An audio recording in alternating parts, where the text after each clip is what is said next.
When the first woman was awarded a Cambridge degree on the 21st of October 1948, she was not one of the thousands who had attended Cambridge in the 80 years since the university began accepting female students. Instead, an honorary degree was awarded to the then Queen Consort, better known as the Queen Mother, who had not attended Cambridge. Despite this, the date marked a victory for the many women who had campaigned for this change for decades.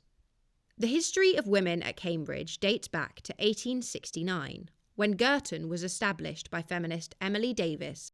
Girton students were able to attend lectures, albeit only with permission and a chaperone. They were not allowed to be full members of the university, could not sit the university's tripos exams, the exams required to gain a degree, and were therefore not awarded degrees at the end of their studies. Newnham, the second women's college and one of the two colleges that is still all-female today, was established in 1871. But women still weren't considered equal to their male counterparts. So, in 1880, a group of female students organised a 400-page petition calling for women to be given the right to take the tripos and gain full degrees. It was signed by over 8,000 people.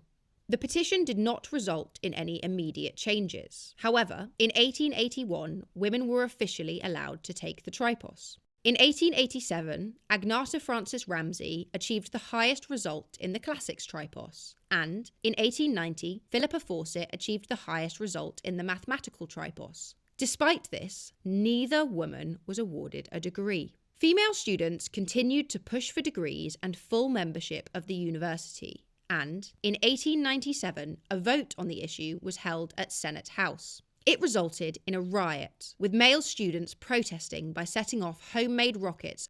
An effigy of a female undergraduate on a bike was hung from the first floor of what is now the Cambridge University Press bookshop. The vote rejected the notion to give women degrees by 1,713 votes to 662. It wasn't looking hopeful for Cambridge's female students, and efforts to achieve academic equality faded until 1921, when a second vote was held. Again, there was resistance from male students, with protesters marching down King's Parade towards Senate House carrying an effigy of the last male undergraduate and shouting, "We don't want women." This vote resulted in a compromise whereby women were awarded titular degrees instead of full qualifications, but they still weren't full members of the university. This marked the beginning of real change. Finally, on the 6th of December 1947, women were granted full membership of the university, meaning they could now be awarded full degrees. And almost a year later, that first Cambridge degree was awarded to a woman, making Cambridge the last university in the UK to do so. 30 years after the first woman was awarded a Cambridge degree, in 1978, Dr. Hilary Longhurst went up to Selwyn College, Cambridge. And 32 years later, her daughter, Alice Buckley, arrived at Newnham College, Cambridge. So, what impact did the 21st of October 1948 have on their lives? And what was it like for each of them as a woman at Cambridge? Getting into Cambridge and going there and having that experience just changed my life. It also translated into being a bit more confident when I went into my work and being a bit more inclined to take risks or step out of my comfort zone. The ratio of women to men was 1 to 10. There was a hierarchy. I would say we were definitely not respected as much as the men were. When colleges went mixed, there was a lot of resistance, especially from the single-sex colleges. I was so proud because Selwyn, when I arrived, it was the first year that the undergraduates were fully enrolled with women. Getting into Cambridge was obviously a big achievement, so I was really excited about that. But then I was also thinking, oh my God, I have to go to this all-girls college. I don't want to do that. And I was seriously considering not going to Cambridge because I didn't want to go to an all-girls college, which in retrospect seems ridiculous. There were still, kind of the politics of friendship groups and whatnot, but you didn't have the kind of extra tension that comes with women and men living all together in the same place. Such a big part of opportunity is,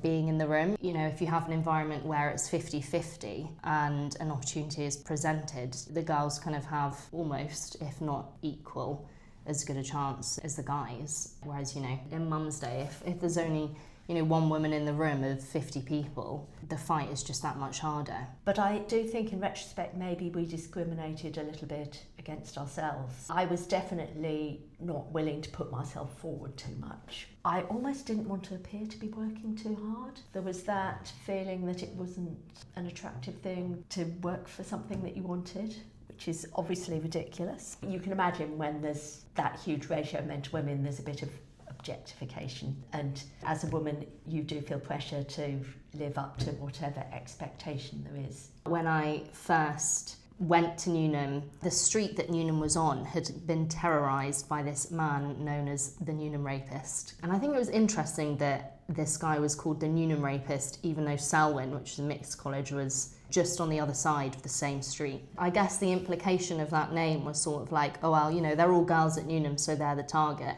I think I would be furious if I was the top of my class and I wasn't awarded a degree to recognise that. So I think those women who did push for more should be massively commended, because it's really hard to challenge the status quo. I think I would have just accepted it, because we not only accepted that women weren't equal to men, but we were part of the problem. It wasn't good to want to be equal to men. There's still work to be done in terms of getting men and women on truly equal footing. So colleges like Newnham do have a role to play in levelling the playing field. Obviously the college has a very proud history of being an all-female college, and everything that has kind of done for women throughout the history of Cambridge and female education. In 1978 we thought that we were all pretty equal. It's only afterwards when you can look back retrospectively and think, wow, that really wasn't as equal as we had all assumed it to be. We are lucky to be where we are now, but the job's not done and there's still a lot of room for improvement. I don't know the facts and the figures, but I suspect that women probably still are underrepresented at Cambridge. I wouldn't be surprised if men are overrepresented in STEM subjects and vice versa with the humanities. Clearly we've made huge strides, but if you look outside academia, men still earn more. They tend to be in more prestigious jobs, and I'm sure that that's absolutely the same inside the university. Women being awarded degrees all the way back in 1948, obviously it has a massive impact, because it means that those 3 years are recognised on paper as being equal to male counterparts. And that's a big thing. It's not everything, but it's a good start. It's given me the chance to go to university and have a career and do my own thing. So being allowed to have degrees is a small part, but an important part of that. The fight for women's degrees at Cambridge now seems a distant memory. But, as Hilary and Alice point out, there is still more to be done in achieving true equality for women.